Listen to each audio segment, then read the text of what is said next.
नमस्कार.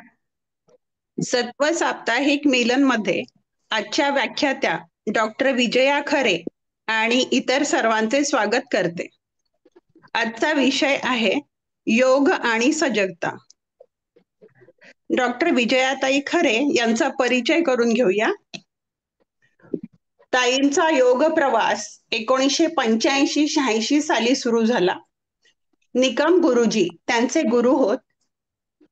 ताईंच्या वयाच्या 20व्या वर्षापासून हठयोगी निकम गुरुजी त्यांना गुरु म्हणून लाभले, हे त्यांचं भाग्यच आहे असं त्या म्हणतात. स्वतः गुरुजींकडून त्यांना योग शिकता आला. तेव्हापासूनच 1999 पर्यंत त्यांनी गुरूंच्या मार्गदर्शनाखाली योगाचा प्रसार आणि प्रचार करण्याचं काम केलं. 2008 साली त्यांनी स्वतःचे योग वर्ग सुरू केले. 2012 मध्ये योग या विषयात MA केलं. 2015 मध्ये योग तंत्र या शाळेची स्थापना केली. त्या ठाण्याच्या जोशी बेडेकर कॉलेजमध्ये 2012 पासून थर्ड इयरच्या विद्यार्थ्यांना योग थेरपी आणि प्रॅक्टिकल शिकवतात. 2012 पासून दरवर्षी या कॉलेजमध्ये येणाऱ्या जॅपनीज विद्यार्थ्यांना योग समजावण्याची आणि शिकवण्याची जबाबदारी ही त्यांचीच आहे. 2019 मध्ये जपानला जाऊन तिथेही त्यांनी काही वर्कशॉप्स घेतली. 2024 मध्ये त्यांना योग आणि माइंडफुलनेस या विषयावर PhD मिळाली. PhDच्या प्रवासात डॉक्टर यश वेलणकर सरांची खूप मदत झाली असं त्या आवर्जून सांगतात. आता मी त्यांना विनंती करते, विजयताई तुम्ही सुरुवात करावी. Over to you. धन्यवाद. Thank you so much. धन्यवाद प्राचीताई आणि धन्यवाद सर, मला इथे बोलण्याची संधी दिली त्याबद्दल.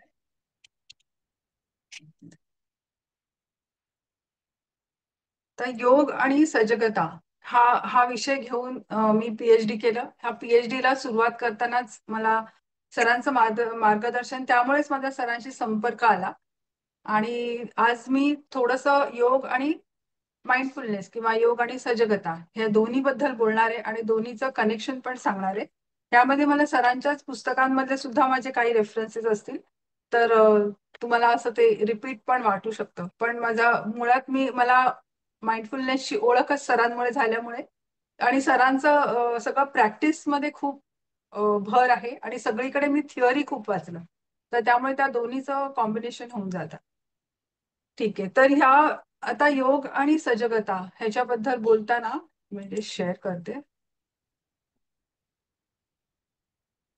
हा दिसतायत स्लाइड. हा, पहिलं तेच झालं. याबद्दल बोलताना आधी योग हा विषय खूपच सर्वमुखी झालाय. सगळेच जणच योगाबद्दल बोलत असतात. भरपूर शिक्षक तयार होतात. 3-3 महिन्याचे पण टीचर्स ट्रेनिंग होतात. पण त्यामुळेच मला आवर्जून बोलावं असं वाटतं की योग म्हणजे नक्की काय. कारण योगाबद्दल योग एकतर ते योग आहे, योगा नाहीये. आणि खूप गैरसमज आहेत, खूप वेगवेगळे विचार प्रवाह आहेत. आणि वेगवेगळे विचार प्रवाह यासाठी पण आहेत की प्रत्येकाला फक्त आपलेच गुरु असं वाटतं. पण मला असं वाटतं की आपण एक ओव्हरऑल आढावा घ्यायला पाहिजे आणि त्यामुळेच आज आपण खूप स्क्रिप्चर्स वरती म्हणजे ग्रंथांमध्ये जे दिलंय त्याचा संदर्भ घेऊन बोलणार आहोत. तर पहिल्यांदा बघूया की गैरसमज काय काय आहेत, मिसकन्सेप्शन्स अबाउट योगा. तर आजकाल जिथे आजूबाजूला वर्ग दिसतात जेव्हा मला योगाचे, किंवा ऑनलाईन आहेत काही वर्ग, आणि मग तिथे कसं ना ते जिम सारखं वर्कआउट करायला सांगतात. म्हणजे 10 वेळा हात वर करा, खाली करा, हे आसन रिपिटेशन करा. योगमध्ये आपण आसन होल्ड करायचं असतं आणि आपल्या श्वासांवरती लक्ष द्यायचं असतं. म्हणून मला त्याला वर्कआउट योगा हे मीच नाव दिलंय, कारण का ते वर्कआउट सारखं केलं जातं. We follow westerners and westerners follow अस.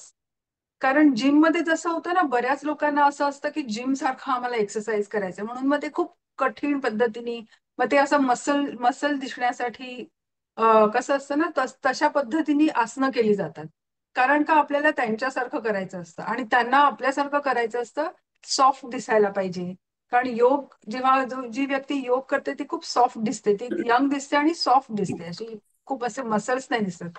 आणि हे मला तेव्हा कळालं जेव्हा मी ऋषिकेशला गेलेले. ऋषिकेश तर योगाचा हब मानलं जातं आज.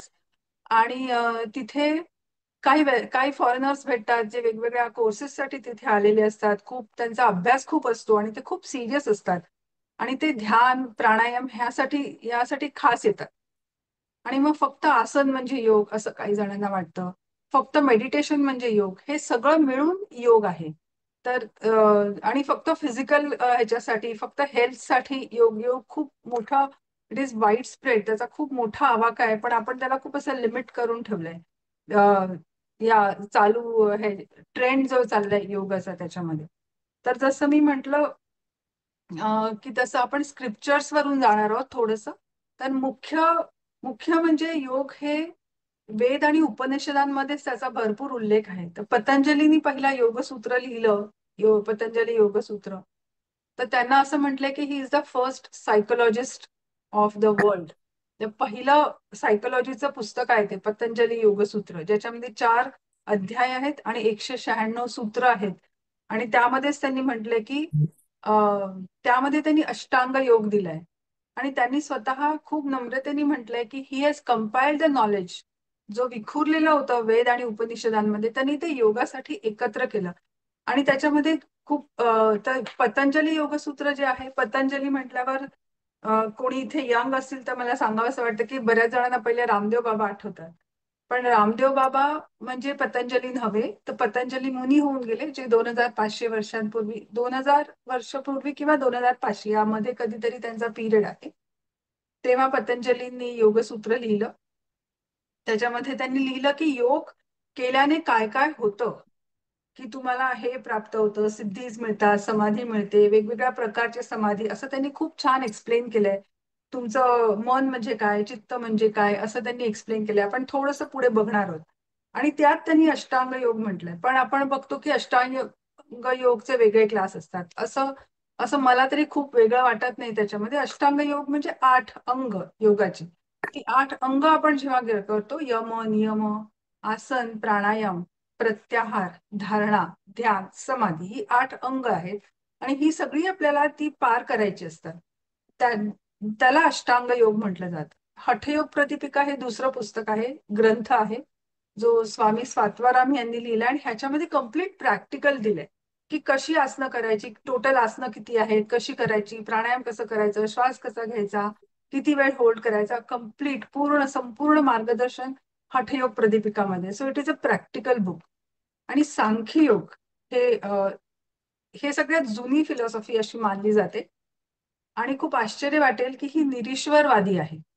सांख्ययोग सांख्ययोग ही फिलॉसॉफी आहे आणि त्या फिलॉसॉफीवर आधारित आपलं सगळं योग आहे. आणि ते निरीश्वरवादी आहे. पण पतंजलींनी लिहिताना त्यामध्ये ईश्वराला स्थान आहे. पण Sankhyayoga is no god philosophy, खूप टेक्निकल आहे. आणि कसं कसं कसं कशी जगाची सुरुवात झाली असेल हे त्यांनी खूप टेक्निकली दिलंय. त्यामुळे ती पण खूप सुंदर आहे. आणि ती ती सुद्धा खूप मानली गेली आहे, जरी ती निरीश्वरवादी असली तरी सुद्धा. आणि त्याचा त्याचा योगमध्ये उपयोग केला जातो. तर मला मला मुद्दामून हे सगळं सांगायचंय, कारण का आपण खूप वरवरच ऐकतो सगळीकडे आज. आता तर योग दिवस येईल त्यासाठी सगळीकडे लेक्चर्स आणि त्याचा प्रसार चालू आहे. पण फक्त आसनं आणि फक्त ध्यान असं नाही, ह्याचा खूप खूप डिटेलमध्ये अभ्यास केलेला आहे. तर काय आहे योग? तर योग हा युज या शब्दापासून आलाय. युज म्हणजे एकत्र आणणे. काय एकत्र आणणे? शरीर आणि मन. तर शरीर आणि मन. तर योग केल्याने काय होतं, आपल्याला भरपूर एनर्जी मिळते, वेगवेगळ्या प्रकारची एनर्जी मिळते. तर शरीर आणि मन एकत्र आणणं हे मुख्य काम आहे योगचं. म्हणून सुरुवात करताना सुद्धा प्रत्येक योग वर्गामध्ये प्रार्थनेने सुरुवात केली जाते. कारण आपण ती प्रार्थना बरेचदा सर्वेपी सुखिना संतु अशा प्रकारची असते की ज्याच्यात देवाचं नाव घेतलेलं नाहीये. तर ती ह्यासाठीच असते की आपण सगळे एका लाईनवर यावेत, एका म्हणू शकतो ना, एका ऑन वन प्लेन. आपण वेगवेगळ्या ठिकाणाहून येतो आणि योग वर्गामध्ये जाऊन बसतो. मग आपल्या डोक्यामध्ये वेगवेगळे विचार चालू असतात. तर माइंडला it is trained, your mind is trained की अच्छा ही प्रार्थना झाली की आता आपल्याला शांत बसायचंय, दुसरे विचार कमी करायचे. तर त्यामुळे ती प्रार्थना होते आणि आपलं शरीर आणि आपलं मन थोडंसं एकत्र यायला सुरू होते. मग आपल्याला एनर्जी मिळायला लागते. आणि योग म्हणजे काय आहे तर it is finding yourself, self realization. का आहे ते? कारण का आपण आपलं मन हळूहळू शांत, हळूहळू मन शांत व्हायला लागतं आणि मग जे वरवरचे विचार असतात ना ते कमी व्हायला लागतात आणि मग ते वरती यायला लागतात. नाहीतर आपण ओव्हर थिंकिंग आजकाल खूप जास्ती झालंय सगळ्यांचं आणि मग ते सरफेस वरती जे दिसतं तेच आपल्याला तेच लक्षात येतं. म्हणून मी नेहमी मोबाईलचं उदाहरण देते की मोबाईलमध्ये कसं खूप स्वतःमध्ये जे पोटेन्शियल आहे, म्हणजे मोबाईलमध्ये खूप गोष्टी आपण वापरू शकतो, पण आपण किती वापरतो? एक तर फोन वापरतो, व्हॉट्सअप वापरतो, फार तर सोशल मीडिया. पण न्यू जनरेशन अजून जास्त वापरते. तरी सुद्धा मला असं वाटत नाही कोणी 100% वापर करतो मोबाईलचा. तसंच आपण आपल्या स्वतःचा पण 100% टॅलेंट कधीच वापरत नाही. कधीतरी आपल्याला अचानक वाईट नाही, कठीण प्रसंग आले, कठीण प्रसंगामध्ये आपण अशा प्रकारे रिॲक्ट होतो किंवा रिस्पॉन्ड करतो की आपल्यालाच आश्चर्य वाटतं की अरे मी हे करू शकले, मी असं केलं, माहित नाही पण त्यावेळेला मी असं केलं. तर तर आपल्या स्वतःमधलं हे पोटेन्शियल शोधण्यासाठी पण आपण योग करायचं असतं. आणि it is a science of self experience. स्वानुभवाचं शास्त्र आहे योग. हे स्वानुभवाचं शास्त्र आहे. त्याचा फक्त थिअरी अभ्यास करून उपयोग नाही, पण आजकाल थिअरी बरोबर आपल्याला अनुभव घेणं पण खूप गरजेचं आहे असं मला वाटतं. पुढे मी उदाहरण देते. Charge your self in the morning like a mobile. सकाळी सकाळी आपण मोबाईल चार्ज करतो 100%, त्याशिवाय आपला दिवस जात नाही. तसंच आपण आणि मग आपला तो मोबाईल दिवसभर डिस्चार्ज होत नाही. तसंच स्वतःला चार्ज करायसाठी आपण सकाळी योग करायला हवं, ध्यान करायला हवं, की आपण चार्ज होतो आणि दिवसभर डिस्चार्ज होत नाही. संध्याकाळपर्यंत आपली बॅटरी चार्ज राहते आणि हे अनुभवाने तुम्हाला कळेल जर तुम्ही प्रॉपर योग करत असाल तर. तर कसं चार्ज करायचं? By proper breathing. एकदम पोट भरून श्वास घेतला, ॲब्डॉमिनल ब्रीदिंग खूप आपल्याला ऑक्सिजन देतं. ताठ बसणे, ह्याने पण आपण चार्ज होतो. म्हणजे आपलं पॉस्चर सरळ असायला पाहिजे. आणि आपला श्वास हा तर खूप मोठा खजिना आहे आपल्याला दिलेला, आणि हा खजिनाच आपल्याला वापरायचा आहे, नीट वापरायचा आहे. तो आपण नीट वापरत नाही, तो कसाही वापरला जातो. आणि modern science still does not have a facility to store oxygen. Oxygen store करायचं अजून काही सापडलं नाहीये, त्याच्यामुळे आपल्याला तो वेळोवेळी घ्यावा लागतो. असं साठवून नाही ठेवतायत की आपण आता वेळ नाहीये, नंतर आपण श्वास घेऊ. नाही, तर तो सकाळी आपण हे स्वतःला चार्ज करू शकतो. तर हे खूप जनरल झालं योग बद्दल. आता आपण बघूया की पतंजलीने योगाचं डेफिनेशन काय केलंय. पतंजलींनी त्याची व्याख्या केली आहे, योग चित्तवृत्ती निरोध. योग चित्तवृत्ती निरोध. चित्तवृत्तींचा निरोध म्हणजे रिस्ट्रेन ऑफ माइंड फ्लक्च्युएशन्स. आता इथे चित्त ह्या शब्दाचं जे ट्रान्सलेशन केलंय ते फक्त माइंड म्हणून केलंय. पण सांख्यमध्ये, म्हणून मी सांख्य फक्त एवढ्यासाठी मी तिकडे उल्लेख केला, सांख्याची खूप मोठी थिअरी आहे, पण आपण हेच फक्त बघूया चित्ताचा उल्लेख, चित्ताचं डेफिनेशन. कारण फक्त माइंड, फक्त मन असू शकत नाही. चित्त म्हणजे अंतःकरण, आणि अंतःकरण मनस बुद्धी अहंकार हे मिळून जे होतं ते चित्त. पण बहुतेक वेस्टर्न लँग्वेज मध्ये ट्रान्सलेट करताना ते प्रॉपर शब्द सापडत नाहीत त्याचं एक्झॅक्ट ट्रान्सलेशन. म्हणजे चित्त म्हणजे फक्त मन नव्हे, तर मनस बुद्धी अहंकार हे तिन्ही जेव्हा आपल्या कंट्रोलमध्ये येईल ना, तेव्हा ते इट इज कंट्रोल. सो माइंडचं चित्त वृत्ती निरोध म्हणजे चित्तामध्ये, मनामध्ये, ह्या मनस बुद्धी अहंकारमध्ये जे काही फ्लक्च्युएशन्स होत असतात, वर खाली होत असतं ते, आणि ते इंटरनल आस्पेक्ट्स आहेत अंतःकरण. आणि चित्तामध्ये हे पण आले इंद्रिय, दे आर एक्सटर्नल आस्पेक्ट्स, ज्ञानेंद्रिय आणि कर्मेंद्रिय. तर सगळ्यांना माहिती आहे ज्ञानेंद्रिय म्हणजे आपले 5 सेन्सेस, डोळे, नाक, कान म्हणजे वास, डोळे, दिसणे, वास घेणे, ऐकणे, त्वचा म्हणजे स्पर्श, आणि जीभ. तर हे आपले झाले ज्ञानेंद्रिय. आणि कर्मेंद्रिय म्हणजे ज्याने आपण कर्म करतो, हात, पाय, वाचा, जननेंद्रिय आणि एक्सक्रिटरी ऑर्गन्स, आपण मलमूत्र विसर्जन करतो. हे सगळे आपले हे सगळं मिळून चित्त असं सांख्य योगाच्या डेफिनेशन मध्ये पुढे येतं. आता हे इतकं झालं योगाबद्दल. कारण मला वेळेच्या ह्याच्याप्रमाणे मला दोन्हीचं एकत्र आणायचंय, तर खूप थोडक्यात मी हे योगाबद्दल सांगायचा प्रयत्न केलाय. आता आपण माइंडफुलनेस वरती जाऊ. तर ते माइंडफुलनेस म्हणजे सजगता. हे सजगता हे बुद्धांनी शिकवलेली ध्यान पद्धती होती. आणि ही बुद्धांनी शिकवलेली ध्यान पद्धती बुद्धिस्ट मंक्स खूप वेस्टर्नला त्याचा प्रसार खूप केला. दोन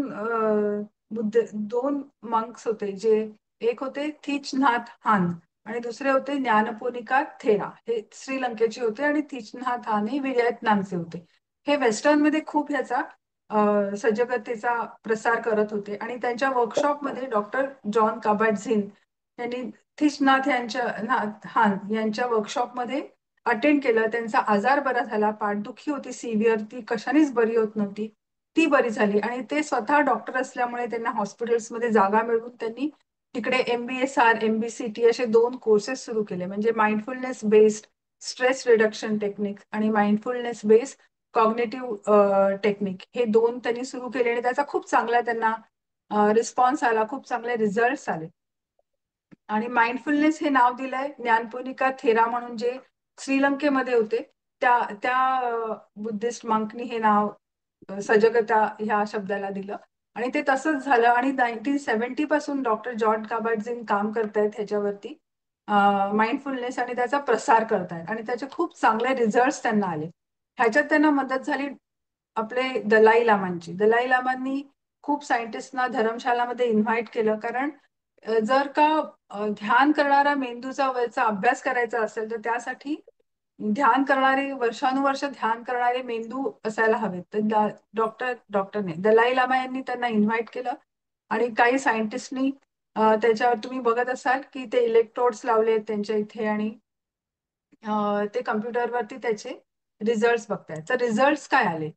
रिझल्ट्स आले की regions of the brain involve in control and regulation of attention.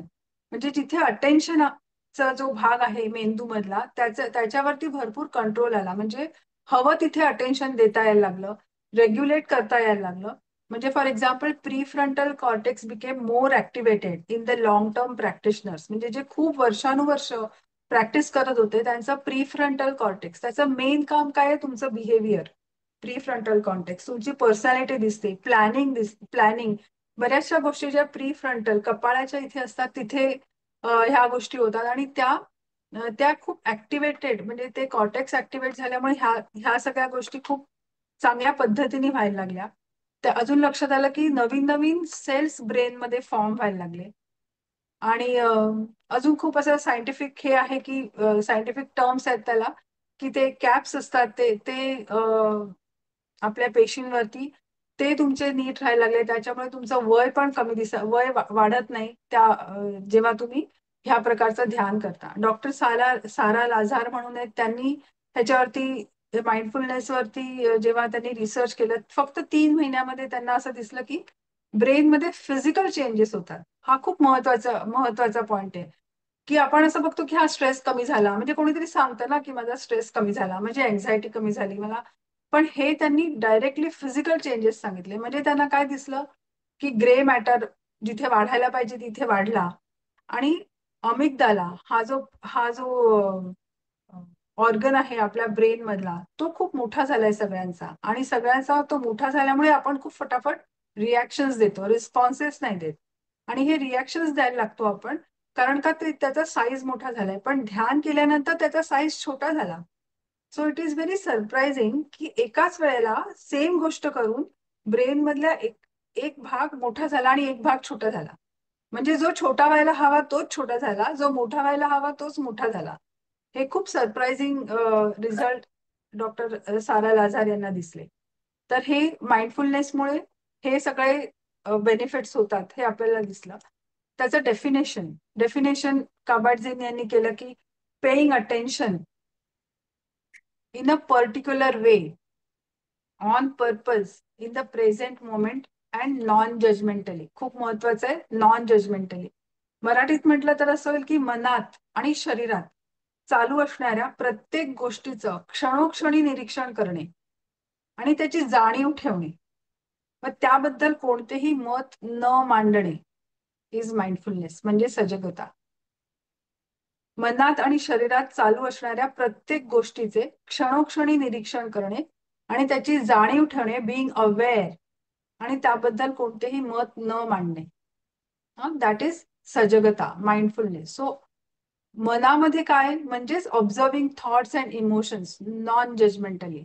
मनामध्ये काय असणार आहे? मनाला बघा एक्सप्लेन केलंय बुद्धांनी की मन मध्ये काय येणार आहे? विचार आणि भावना. मग त्यालाही बघणे नॉन जजमेंटली म्हणजेच माइंडफुलनेस. ओके. आणि साक्षी भाव म्हणजे माइंडफुलनेसचा एक भाग. मेन तर माइंडफुलनेस म्हणजे साक्षी भाव. त्याला बघणे म्हणजे काय? म्हणजे की the state of being attentive, simply witnessing, being aware of what is happening म्हणजे साक्षी भाव. पण आपण काय असतो? नेहमी आपण भूतकाळात असतो किंवा फ्युचरचे प्लॅन्स करत असतो. सो आपल्याला आपण हे शिकतोय सध्या की आपण कसं प्रेझेंटमध्ये राहायचं. आत्ता माझं काय चाललंय तिथे माझं लक्ष हवं. ऑफकोर्स प्लॅनिंग करायसाठी आपल्याला फ्युचरचा विचार करायला हवा. जास्त भूतकाळात न घोटाळता आपल्याला हे राहील. पण ते कसं करायचं ते आपल्याला साक्षी भाव शिकवतं. तर mind is a big clutter. खूप कचरा भरून ठेवलाय त्याच्यामध्ये आपण, आणि खूप विचार असल्यामुळे, खूप कचरा असल्यामुळे खाली जे मेन आहे, डीप आहे, ते आपल्याला बरेचदा दिसतच नाही. तर काय आहे? थॉट्स. पण थॉट्स कसे असतात? फक्त शब्दच असतात का? नाही. कोणाकोणाला व्हिडिओज पण दिसतात, अख्खी फिल्म दिसते. कोणाकोणाला फक्त फक्त चित्र दिसतात. ते पण आपले थॉट्सच आहेत भूतकाळातले, आणि ते युजलेस किंवा युजफुल थॉट्स असतात. हा, आणि आपण म्हणतो की thoughts are not facts. Sir नेहमी आपल्याला सांगतात की thoughts are not facts, it is electromagnetic activity. ती फक्त एक ऍक्टिव्हिटी आहे, त्यामुळे ती खरीच असतील अशी नाही. पण इमोशन्स असायला हवे जे are driving force of our life. त्यामुळे आपल्याला इमोशन्स आणि ते तेव्हा काय करतायत तिथे आपल्याला बघता यायला हवं. सो चित्त मी इथे लिहिलंय, ह्याचं कारण की चित्त म्हणजे काय आलं?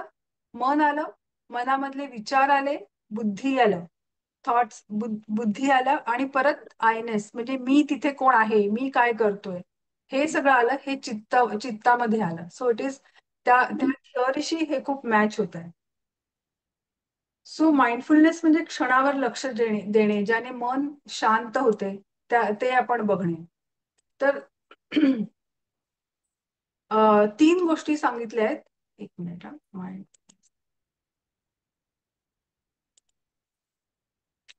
3 सिमिलर गोष्टी सांगितल्या आहेत योग आणि माइंडफुलनेस मध्ये. काय सिमिलर गोष्टी आहेत? श्वास. श्वास आता सगळ्यात महत्वाचा, मोस्ट फंडामेंटल सिमिलॅरिटी ऑफ योग अँड माइंडफुलनेस. की दोन्हीकडे श्वास बघायचे आणि आत्ताच्या क्षणी बघायचे. तर म्हणून योग करताना सुद्धा सांगितले की तीन तीन स्टेजेस आहेत: अटेन्शन, इनवर्ड अटेन्शन आणि कम्प्लीट इन्व्हॉल्वमेंट.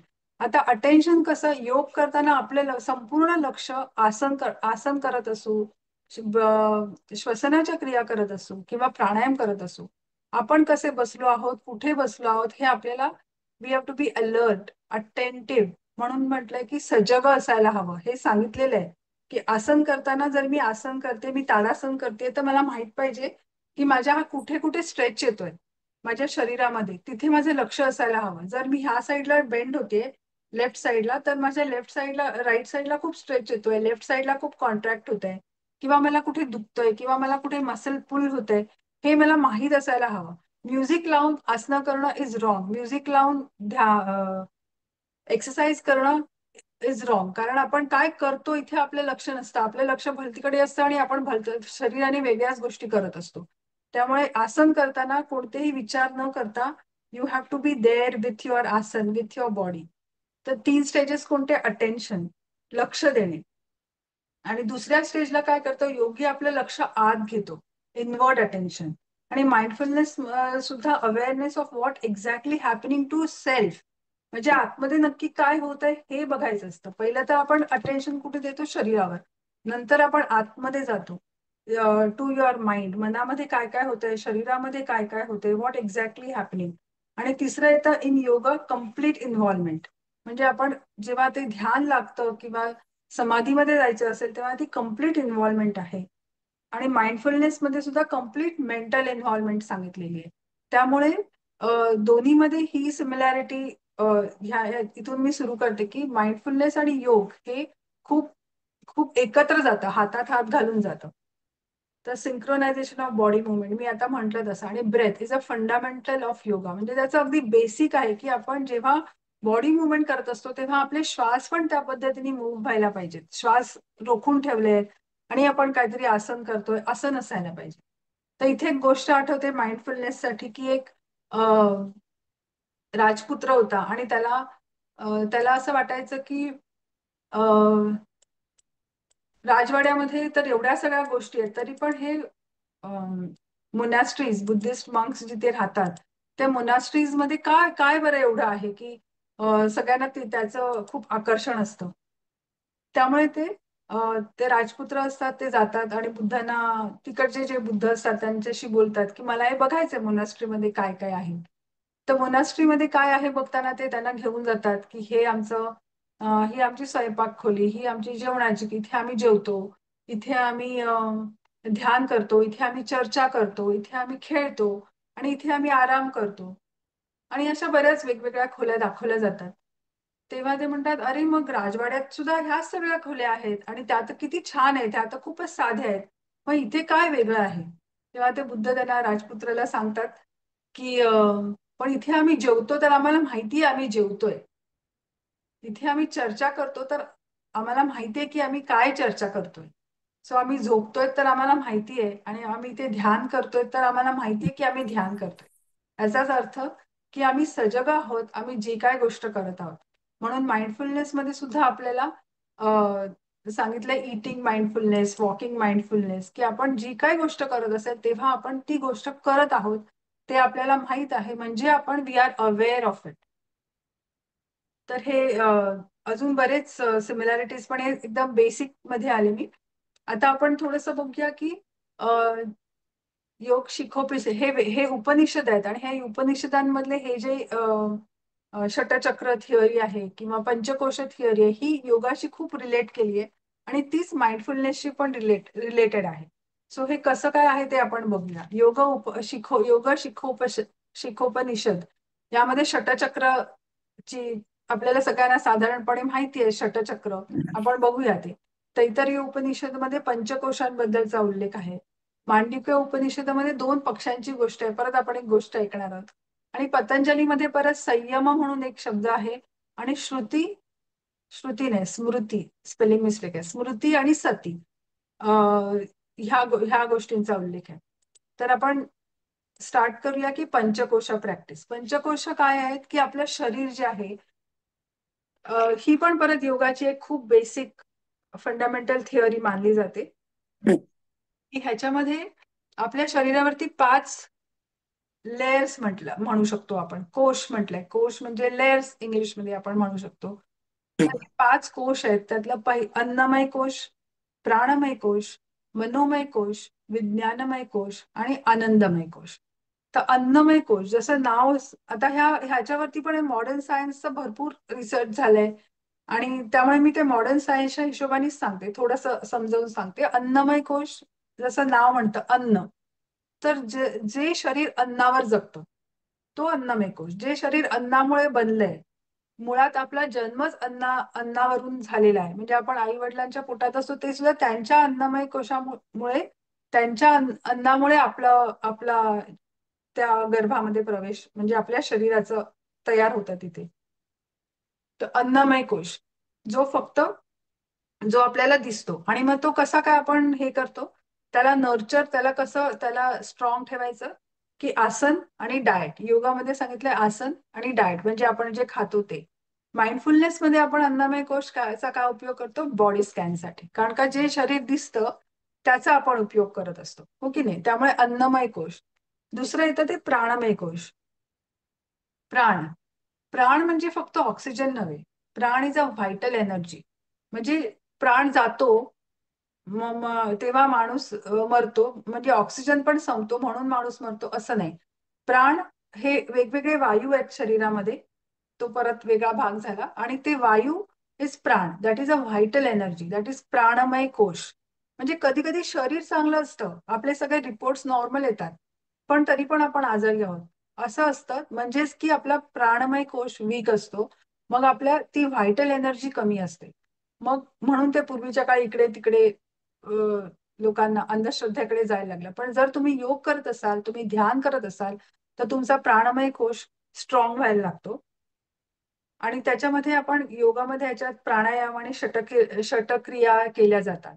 आणि आपण माइंडफुलनेस मध्ये काय करतो? On breath, mindfulness on breath. आपण श्वासावर लक्ष ठेवतो आणि सतत श्वासावर लक्ष ठेवतो, श्वासाची जाणीव ठेवतो आणि आपला प्राणमय कोश हळूहळू स्ट्रॉंग व्हायला लागतो. तिसरा आहे तो मनोमय कोश. जसं जसा शब्द म्हणतो तसं मनोमय, मन. आपलं मन ते सगळ्यात मेन असतं, की जे आपला ते मनोमय कोश असतो तो. मग योगमध्ये त्यामध्ये असतात इमोशन्स आणि थॉट्स. मनामध्ये काय असतात? Thoughts and emotions. मग योगामध्ये काय करतो आपण? ध्यान करतो, मंत्र जप करतो, की त्या मनोमय कोशाला म्हणजे आपण म्हणतो ना विल पॉवर वाढवायला, मन चांगलं होण्यासाठी, स्ट्रॉंग होण्यासाठी. आणि माइंडफुलनेसमध्ये माइंडफुलनेस ऑन थॉट्स ना, आपण विचारांवरती माइंडफुलनेस करतो. विज्ञानमय कोश पुढचा येतो. विज्ञान म्हणजे ज्ञान. जे हे सगळं केल्यामुळे आपल्याला ज्ञान यायला लागतं, नॉलेज यायला लागतो. माइंड, इंटलेक्ट, इगो इथे पण आलं. हा, जेव्हा आयनेस असतो तेव्हाच आपण तो ज्ञान घेऊ शकतो. आणि हे पण आपण माइंडफुलनेस मध्ये त्यावर सुद्धा आपण काम करत असतो ना, कारण आपण विचारांवर करतो. म्हणजे त्याला आपण बुद्धीनी विचारांना बदलायला लावतो. आपली बुद्धी वापरतो ना, की आपल्या नाही, हे हे थॉट्स आर नॉट फॅक्ट्स, हे आपली बुद्धी वापरतो. मग बुद्धी वापरायला लागतो. तिथे आपण विज्ञानमय कोश हळूहळू आपल्याला कळायला लागतं. आणि या सगळ्याचा एक सार येतो तो आनंदमय कोश. म्हणजे इंग्लिशमध्ये म्हणतात ब्लिस मध्ये आला आनंद.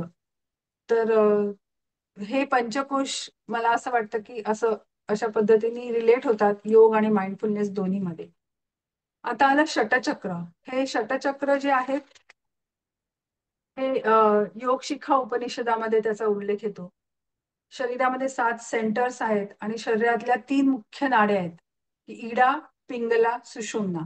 ज्यांचा थोडाफार अभ्यास असेल त्यांना माहिती असेल, योगामध्ये ह्या म्हणजे आपली राईट नॉस्ट्रिल, लेफ्ट नॉस्ट्रिल चालू असते, वेगवेगळे प्रवाह त्यातून येतात, त्याचे वेगवेगळे त्याचा अभ्यास केला जातो. आणि ह्या इडा, पिंगला, सुषुम्ना ह्या बाकीच्या सर्व नाड्यांना मेंदूशी जोडतात. इडा, पिंगला, सुषुम्ना ह्या सगळ्या स्पाईन मधल्या नाड्यांना बाकीच्या नाड्यांना मेंदूशी जोडायचं काम ह्या तीनही नाड्या करत असतात. आणि ह्यांना मॉडर्न सायन्स मध्ये प्लेक्सस म्हटलंय. त्यामुळे आता सगळीकडे आपण म्हणतो ना, ते इंग्लिश नावं दिली आहेत. मूलाधार चक्र तर प्लेक्सस, स्वादिष्ठान चक्र तर ना बेसिक प्लेक्सस, वेगवेगळी नावं आहेत. मला आता इंग्लिश नावं नाही आठवत आहेत.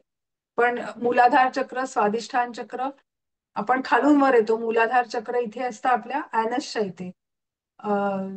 नंतर स्वादिष्ठान चक्र येतं आपल्या ओटीपोटामध्ये. मणिपूर चक्र येतं आपल्या नाभिस्थानामध्ये. अनाहत चक्र येतं आपल्या centre of your chest, heart. विशुद्धी चक्र येतं आपल्या घशाकडे. आज्ञाचक्र भ्रुकुटी मध्यावर, कुंकू लावतो ती जागा. आणि सहस्रार चक्र एकदम वरती टाळूच्या इथे.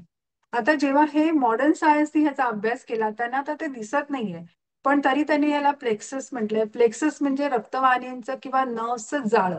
आणि म्हणून त्या पॉइंट्सना त्या आजूबाजूच्या ऑर्गन्सच्या नर्व्सचं जाळं तिकडे झालंय असं त्यांचं म्हणणं आहे. आणि म्हणून मूलाधार चक्राच्या इथे लक्ष दिलं की आपलं पेल्विक रिजन आणि त्याच्याशी सायकोलॉजीशी पण संबंध आहे त्याचा, की तुम्ही मेंटली स्टेडी राहता. ते रिप्रोडक्टिव्ह ऑर्गन्स, ग्लँड्स हे तिथे येतात. असे प्रत्येक ठिकाणी स्वादिष्ठान चक्रावरती ओटीपोट, मणिपूर चक्रावरती पोट आणि पचन संस्था, अनाहत चक्रावरती हार्ट आणि लंग्स. आणि त्याचे सायकोलॉजिकल ऍस्पेक्ट्स पण वेगळे आहेत. जसं स्वादिष्ठान चक्राच्या इथे भरपूर it is called as a bowl of emotions. तिकडे खूप इमोशन्स असतात. विशुद्धी चक्र थायरॉइड ग्लँड, आज्ञाचक्र पिनल ग्लँड आणि सहस्त्रार चक्र पिच्युटरी ग्लँड. तर हे सगळे महत्वाचे ग्लँड्स असतात. तर मला असं वाटतं की जेव्हा आपण बॉडी स्कॅनिंग करतो, शरीरावरती लक्ष देतो, तेव्हा आधी आपण बाह्य शरीरावर लक्ष देतो आणि नंतर आपण हळूहळू आतमध्ये जातो. जसं आपण म्हणतो पोटात काय होतं बघायचं, बटरफ्लायज इन द स्टमक दिसत आहेत का, छातीमध्ये धडधड होतीये का. तसंच सगळे आपले इमोशन्स आहेत ते आपल्या ऑर्गन्सशी सुद्धा रिलेटेड आहेत. म्हणजे राग हा खूप राग येणाऱ्या व्यक्तीचं लिव्हर खराब होतं असं म्हणतात. ह्याच्यावरती पण बरेच सगळे आपले इमोशन्स आणि आपले ऑर्गन्स हे कनेक्ट केलेले आहेत.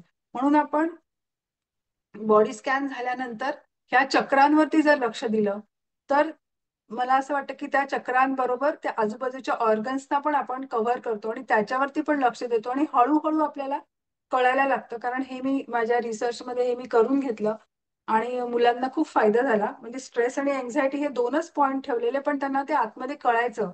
खूप नर्वस असेल तर, खूप राग आला असेल तर, म्हणजे बटरफ्लायज इन द स्टमक कसं कळतं ना, पोटात गडबड होते, तसं त्यांना आजपर्यंत असं त्यांना जाणवायचं की इथे दुखतंय किंवा पोटाकडे लक्ष दिलं तर पाठीला पण दुखतंय, हे पण म्हणजे मणिपूर चक्रावर लक्ष दिलं तर ह्या सगळ्या गोष्टी त्या कव्हर होतील. म्हणून ह्याचा योगामध्ये पण उपयोग होतो आणि माइंडफुलनेस मध्ये पण त्याचा खूप चांगला फायदा होतो. आणि जसं आपण ह्याच्यामध्ये बॉडी स्कॅन करताना शरीराचा वरचा भाग बघतो, तसे इंटरनल ऑर्गन्स पण आपण बघू शकतो. कारण आपण सगळेच जर आपण सगळं आखडून धरलं असेल तर आतपर्यंत सगळं आखडून धरलेलं असतं आणि त्याचा परिणाम आतपर्यंत ऑर्गन्स वरती होत असतो. म्हणून आपण तिथपर्यंत करायला हवं असं असं मला वाटतं. आता पुढचं आपण बघणार आहोत मांडुक्य उपनिषदामधलं साक्षी ध्यान किंवा साक्षी ध्यान बद्दलचं काय म्हटलंय. तिकडे तिकडे परत गोष्ट आहे दोन पक्ष्यांची. एका झाडावरती दोन पक्षी बसलेले असतात आणि एक पक्षी असतो तो खूप एन्जॉय करत असतो. झाडावरती खूप फळं असतात, ती फळं खात असतो, इकडे तिकडे उड्या मारत असतो, आवाज करत असतो. कधी त्याला गोड फळं मिळतात, कधी आंबट फळं मिळतात. तरी तो काही त्याला तो परत परत नवीन नवीन फळं शोधत राहतो. आणि आंबट मिळालं तरी अजून परत चांगलं मिळेल आणि असा तो इकडे तिकडे नाचत असतो, एन्जॉय करत असतो आणि ह्या फांदीवरून त्या फांदीवर जात असतो. आणि दुसरा जो पक्षी असतो ना, तो तिथेच बसलेला असतो एका जागी. तो वरती असतो जरा आणि एका जागी बसलेला असतो आणि तो ह्या दुसऱ्या पक्षाला फक्त बघत असतो. तो त्याला काहीही सांगत नाही की तू हे करू नको, हे कशाला करतो. तो फक्त बघतो की तो काय काय करतोय. हा, तो आता ह्याला आंबट फळ मिळालं, तो नाराज झाला. त्याला चांगलं फळ मिळालं, तो खुश झाला. तर परत तेच तेच फळ शोधायला गेला. तर कोण खुश होतोय? जो एन्जॉय करतोय तो खुश होतोय किंवा नाराज होतोय आणि हा दुसरा पक्षी जो बसलाय तो फक्त बघतोय. सो हा रेस्टलेस आहे. तो कोण आहे? It is our outer self. आपलं माइंड आणि आपलं इगो. आणि जो काम आहे, जो शांतपणे बसून बघतोय, that is our inner self. तो ऑब्झर्व करतोय. तर so watching the drama of life, तो एक जो आहे आपला तो ऑब्झर्विंग सेल्फ आणि दुसरा आहे तो एन्जॉईंग सेल्फ. आपण म्हणू शकतो की तो चालूच आहे आणि त्याला हा बघतोय. तर ही मांडुक्य उपनिषदमध्ये दिलेली गोष्ट आहे. म्हणजेच तेव्हापासून साक्षी भाव सांगितलेला आहे. अष्टावक्र गीता मध्ये पूर्ण साक्षी भावच दिलेला आहे. भगवद्गीतेमध्ये त्यांनी स्थितप्रज्ञ हा शब्द वापरलाय पहिल्यांदा. स्थितप्रज्ञ म्हणजे प्रज्ञा स्थित होते. की विजडम. ते केव्हा येतात ते विजडम? जेव्हा तुम्ही स्थितप्रज्ञाचा अर्थ असा त्यांनी म्हटलाय की सुख आणि दुःखामध्ये त्यांना समानच राहते आपले माइंडची कंडिशन. की सुख असेल तरी खूप आनंद होत नाही, दुःख असेल तरी खूप दुःख होत नाही. सो दॅट इज स्थितप्रज्ञ. So wisdom is established. तेव्हाच विजडम काय आहे की सगळ्यामध्ये सेमच आपल्याला आपलं मन राहिलं पाहिजे. That is your wisdom. तर हे पहिल्यापासून साक्षी भाव हे आपल्याला सतत सांगितलं गेलंय. पतंजलींनी संयम हा एक शब्द वापरलाय. संयमामध्ये धारणा, ध्यान, समाधी हे तीनही येतात. आणि ही एक प्रोसेस आहे, ही एक प्रक्रिया आहे समाधीला जाण्यासाठी. धारणा म्हणजे मला असं वाटतं की इट इज लाईक अटेन्शन. तिथे सुरुवात करतात कॉन्सन्ट्रेशन आणि मग ती फर्स्ट स्टेप आहे आणि त्याच्या पुढे जाऊन आपण माइंडफुलनेस मध्ये सुद्धा आपण अटेन्शन पासूनच सुरुवात करतो आणि मग आपण हळूहळू पुढे ध्यान म्हणजे डीप अटेन्शन किंवा कॉन्सन्ट्रेशन मध्ये जातो. आणि स्मृती आणि सती हे दोन शब्द आहेत. स्मृती म्हणजे भूतकाळातल्या आठवणी नव्हे. पतंजलीने जे स्मृती म्हटले ते स्मृती, स्वतःची स्मृती, स्वबद्दलची स्मृती. आणि सतीचा अर्थ हा पाली भाषेमध्ये सेमच आहे आणि त्या सतीवरूनच सतीपत्तान सुत्त, बुद्धांची सगळी सुत्त आलेली आहेत. तर हे तर मला हे सांगायचं की योग आणि माइंडफुलनेस हे परत इथे हातात हात घालूनच जातात. आता चित्तवृत्ती म्हणजे आपण जे सुरुवातीला बघितलं की वृत्तीज आहेत कोणत्या कोणत्या वृत्तीज आहेत, तर प्रमाण, विपर्य, विकल्प, निद्रा, स्मृती ह्या वृत्ती सांगितल्या आहेत. त्या सगळ्या तुम्हाला पाठ करायची गरज आहे, समजण्याची. विपर्यय ही एक वृत्ती आहे आणि विकल्प ही एक वृत्ती आहे. विपर्यय म्हणजे काय? भ्रामक कल्पना. विकल्प म्हणजे भ्रामक काहीतरी वेगळं बघणे, जे आपण म्हणतो ना माइंडफुलनेस मध्ये की thoughts are not facts, that is विपर्यय वृत्ती. म्हणजे ते त्या सगळ्या त्या कल्पना आहेत आणि त्या भ्रामक कल्पना आहेत ज्या कधीही खऱ्या होणार नाहीत. दॅट इज विपर्यय वृत्ती. मग पतंजलींनी पण हेच म्हटलं की ह्या सगळ्या वृत्ती पहिल्या तुमच्या गेल्या पाहिजेत. मग त्या कोणकोणत्या, त्याचं त्यांनी एक्सप्लेनेशन दिलंय. आणि जोपर्यंत ह्या वृत्तीज आहेत ना, तोपर्यंत आपल्याला क्लेश पण होत राहतात. आणि चित्तभूमी म्हणून एक त्यांनी सांगितलेले आहे. चित्तभूमी काय आहेत की माणसाच्या वेगवेगळ्या भूमी आहेत, म्हणजे त्यावरती आहेत. क्षिप्त, विक्षिप्त, निरुद्ध, एकाग्र. क्षिप्त, मूढ, विक्षिप्त, निरुद्ध, एकाग्र आणि निरुद्ध असे 5 भूमी सांगितले. तर क्षिप्त म्हणजे जो खूप सारा मटेरियलिस्टिक मध्ये एकदम गुंगून गेलाय, गढून गेलाय, ज्याला काहीही त्या मटेरियलिस्टिक लाईफ आणि कम्प्लीट एन्जॉयमेंट आणि सेन्शरी एन्जॉयमेंट आपण म्हणतो, फक्त ह्यांचा एन्जॉय, सेन्सेसचा एन्जॉयमेंट करणं, तो झाला क्षिप्त मध्ये. तो कधीही ध्यान करू शकत नाही. मूढ म्हणजे फूल असं त्याला इंग्लिशमध्ये आपण म्हणतो ना, मूढ व्यक्ती आहे, ज्याला कमी आहे बुद्धी, ती व्यक्ती पण कधीही हे ध्यान नाही करू शकत. विक्षिप्त, एकाग्र, निरुद्ध. त्यातलं विक्षिप्त जे आहे, they are confuse, they are puzzled, ते आपण आहोत. विक्षिप्त जे कधीतरी आपण एकाग्रमध्ये असतो, कधीतरी आपण पझल मध्ये असतो, कधीतरी आपण मूढ असतो. तर एव्हरीथिंग ते असतात विक्षिप्त. ते आपण नॉर्मल माणसं, जे आपण सगळे ध्यान करतो. आणि एकाग्र, ज्यांचं कॉन्सन्ट्रेशन लेवल खूप वरती गेलंय. आणि निरुद्ध, जे समाधीमध्ये जाऊ शकतात असे. तर त्यामुळे हे आणि हेच आपल्याला माइंडफुलनेस मध्ये कळतं की जे नॉर्मल आहेत, ज्यांना काहीच समजत नाहीये, ते लोक ध्यान करू शकत नाही. मग ते माइंडफुलनेसचं ध्यान पण करू शकत नाही. आणि ह्या सगळ्या वृत्तींमुळेच आपल्याला क्लेश होत असतात ना. ह्या सगळ्या भूमी आणि वृत्ती ज्या मी मगाशी सांगितल्या, विपर्यय वृत्ती म्हणजे भ्रामक कल्पना, चुकीच्या कल्पना, त्यांनी क्लेश होतात. क्लेश म्हणजे त्रास होतात. आणि क्लेश कमी होत नाहीत. जोपर्यंत ते क्लेश कमी होत नाहीत, तोपर्यंत आपण नॉन जजमेंटल होता येत नाही आपल्याला. खूप कठीण असतं ते. म्हणून आपल्याला त्या वृत्तीच काढायला हव्यात की ज्या आपल्या, म्हणजे त्या भ्रामक कल्पना, विकल्प, विपर्यय हे काढायला हवेत. तेव्हा आपण नॉन जजमेंटल होऊ शकतो. कारण तर आपण इथे बुद्धी वापरतो आणि विचार बदलण्याचा प्रयत्न करतो. कारण तोच विचार करत राहिलो ना आपण, तोच विचार करत राहिलो, तर काय होतं, कम्प्युटर ब्राउझर सारखं होतं. कम्प्युटर ब्राउझर मध्ये काय होतं की आपण जर का एखादा ब्राउझिंग मध्ये एखादा शब्द टाकला, एखादं वाक्य टाकलं, तर त्याच्याबद्दल परत परत परत परत आपल्याला कम्प्युटर दाखवत राहतो. तसंच सेम आपल्या माइंड मध्ये होतं. आपला एखादा विचार जर तो सारखा येत असेल ना, 2 प्रकार सरांनी सांगितले, विचार येतात आणि विचार करतो. तर मला विचार करायचा नाहीये, तरी पण तोच विचार परत परत येतो. मग मला बुद्धीने तो विचार बदलायला हवा, कारण तोच येत राहिला तर माइंडला पण वाटतं हा खूप महत्वाचा विचार आहे, आणि तो परत परत येत राहतो. तो आपोआप येत राहतो, परत परत येतो, कारण मला वाटतं की तो खूप महत्वाचा आहे. म्हणजे माझ्या मेंदूला वाटतं तो खूप महत्वाचा आहे, त्यामुळे येतो. आणि म्हणूनच आपल्याला त्याच्यावरती त्यावरती काम करायला हवं की तो विचार बुद्धीने आपल्याला तो बाजूला सारायला हवा. आणि त्यासाठी योगशास्त्र आपल्याला तप आणि स्वाध्याय हा उपाय सांगतं. तप म्हणजे सेल्फ डिसिप्लिन आणि स्वाध्याय म्हणजे प्रॅक्टिस. त्यातली प्रॅक्टिस आपल्याला सर आपल्याकडून करून घेतात आठवड्यातून एकदा. पण सेल्फ डिसिप्लिन आपण किती करतो, रोजच्या रोज करायचं, हे आपल्या हातात आहे. आणि जेव्हा आपण हे तप आणि स्वाध्याय, सेल्फ डिसिप्लिन आणि प्रॅक्टिस करतो, तेव्हाच आपल्याला ह्या सगळ्या ह्याचे जे काय बेनिफिट्स आहेत, योगाचे किंवा माइंडफुलनेसचे, ध्यानाचे, हे सगळे बेनिफिट्स तेव्हाच आपल्याला मिळतील जेव्हा आपण ह्याला तप आणि स्वाध्याय म्हणजे सेल्फ डिसिप्लिन आणि प्रॅक्टिस रेग्युलर करत राहू. आता हे योग आणि माइंडफुलनेस ह्याचं आपण ह्याचे बेनिफिट्स फक्त शारीरिक किंवा फक्त मानसिक नाही, आपण त्याला त्यामध्ये लिमिट करून ठेवलंय. पण त्याच्या आध्यात्मिक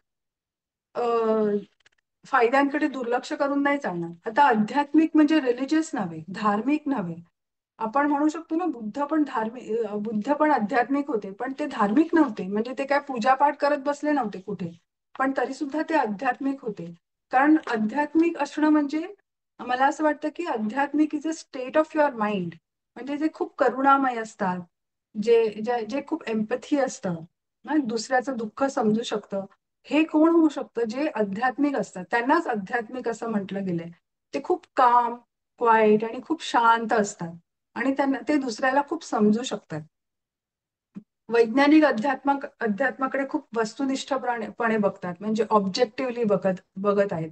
पण त्याला सब्जेक्टिव्हली जर बघितलं, व्यक्तिनिष्ठपणे पाहायला सुरुवात करायला हवी. कारण स्पिरिच्युअलिटीमध्ये खूप sensitive mind, love for everyone, compassion, empathy हे सगळं आहे आणि ती खूप सेन्सिटिव्ह. तर प्रत्येकाची त्याला ऑब्जेक्टिव्हली बघितलं तर त्याचं डिफाईनच नाही करू शकत. जेव्हा तुम्ही व्यक्तिनिष्ठ बघाल, प्रत्येकाची ती कमी जास्त असते, वेगवेगळ्या प्रकारची असते सेन्सिटिव्ह माइंड. त्यामुळे हे खूपच प्रभावी साधन आहे माइंडफुलनेस. आणि शांत आणि पीसफुल मन, आपलं माइंड ठेवण्यासाठी खूप प्रभावी साधन आहे. तिथपर्यंत पोहोचण्याची ही पायरी आहे. आणि त्याच्या पुढे आहे की ब्लिस, जे म्हणतात ना आनंदमय कोश, त्याच्यामध्ये जाण्याची पायरी आपल्याला माइंडफुलनेस मधून मिळू शकते. आणि हे फक्त आपण थेरपीमध्ये अडकून न राहता प्रत्येकाने याचं, सरांनी पण आपल्याला सांगितलंय, प्रत्येकाने याची प्रॅक्टिस करायला हवी. की कोणाला त्रास आहे त्यांनीच फक्त करायला हवं असं नव्हे. कारण ह्या प्रॅक्टिसनी पण आपण मेंटली आणि स्पिरिच्युअली खूप पुढे जाऊ शकतो. आणि स्पिरिच्युअलिटीचा उल्लेख करायचं कारण पण हेच आहे आज, की आपलं सगळ्या कॉर्पोरेट्समध्ये इमोशनल कोशंट म्हणजे इक्यू, आयक्यू बद्दल आता कोणी जास्त बोलत नाही, इक्यू बद्दल बोललं जातं. आणि काही ठिकाणी एसक्यू बद्दल बोललं जातं, स्पिरिच्युअल कोशंट. मग हा स्पिरिच्युअल कोशंट काय आहे? हा काय धर्माशी रिलेटेड नाहीये. हा आपल्या आपल्या वृत्तीशीच रिलेटेड आहे, आपल्या ब्रेन पॉवरशीच रिलेटेड आहे. म्हणून मला असं वाटतं की सगळ्यांनी ह्याची प्रॅक्टिस करायला हवी. आणि थँक्यू सो मच. आणि कोणाला काय आता याच्या पुढे असतील, मी खूप थोडक्यामध्ये, खूप मोठा विषय माझ्यासाठी आहे कारण मी ह्याच्यावरतीच अभ्यास केलाय. तो खूप थोडक्यात आणि सगळ्यांना समजेल असा सांगण्याचा प्रयत्न केलाय. होप की तुम्हाला समजला असेल आणि तुम्ही एन्जॉय केलं असेल. Thank you so much. या विषयात कुणाला काही प्रश्न असतील तर अनम्यूट करून विचारू शकता किंवा चॅट मध्ये टाईप करून देखील विचारू शकता. रेकॉर्डिंग थांबायचं.